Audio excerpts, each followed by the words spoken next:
السلام علیکم، welcome to my channel Heba voice corner. تمام ویڈیو اپڈیٹس کے لیے ہمارے چینل کو لازمی سبسکرائب کریں اور بیل آئیکن کلک کرنا نہ بھولیں تاکہ آپ کو ملتی رہے ہمارے آنے والے ویڈیوز کی ساری اپڈیٹ۔ تو آئیے سنتے ہیں آج کسی کی زندگی پہ گزری ایک سچی کہانی، سنہری چوک لاسٹ پارٹ۔ کل تک یہ کس قدر یگانگیت سے ایک دوسرے کے دکھ درد میں شریک تھے۔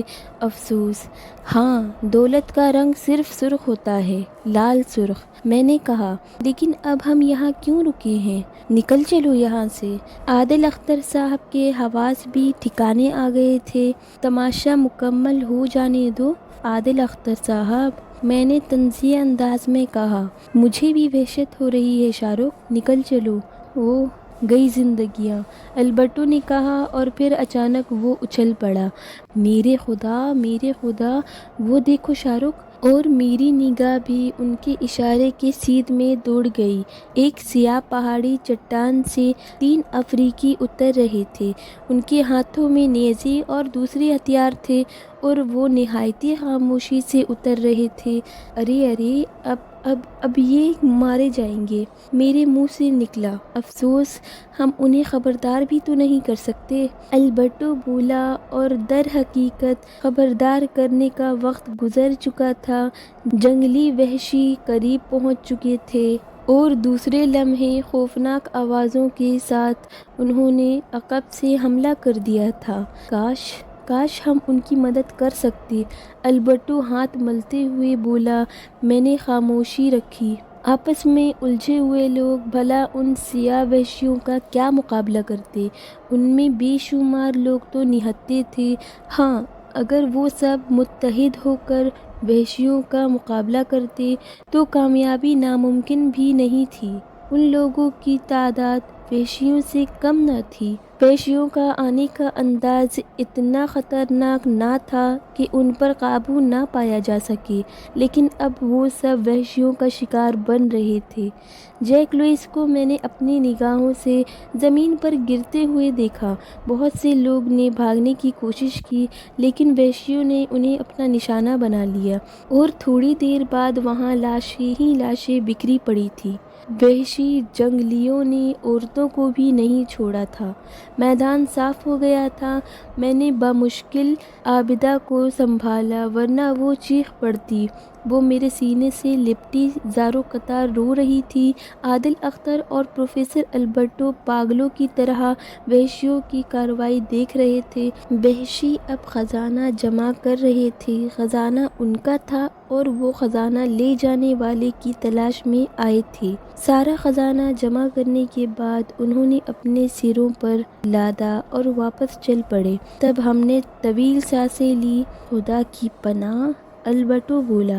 کھیل ختم ہو گیا، عادل اختر نے کہا۔ ہاں، کھیل ختم ہو گیا، لیکن ایک بات بتاؤ شاہ رخ، عادل اختر خلاف توقع نرم لہجے میں بولے۔ ضرور، تمہیں ان وحشیوں کی خبر کیسے ہو گئی تھی؟ مجھے ان کی کوئی خبر نہیں تھی مسٹر عادل۔ اوہ، معاف کیجیے گا، اختر بھی۔ پھر یہ اتفاق ہی تھا کہ ہم نے ان لوگوں کو چھوڑنے کا فیصلہ کر لیا تھا۔ ہاں، اور اس اتفاق نے ہماری زندگیاں بچا لیں۔ قدرت کو ہماری زندگی مخصوص تھی، البرٹو نے کہا۔ مگر اب کیا پروگرام ہے؟ ہمیں بدستور آپ کی مدد کی ضرورت ہوگی مسٹر البرٹو۔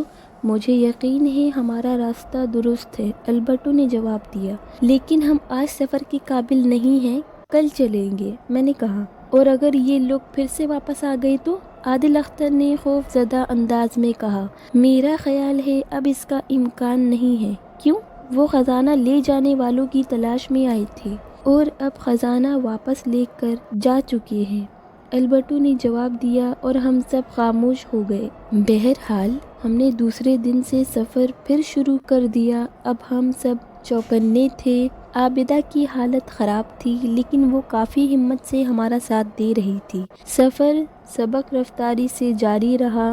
یہ قدرت کی مہربانی تھی کہ ہمیں شکار ملتا رہا اور بھوک پیاس کی تکلیفیں برداشت نہیں کی۔ سفر کے 7 دن البرٹو کے ساتھ چلنا پڑا۔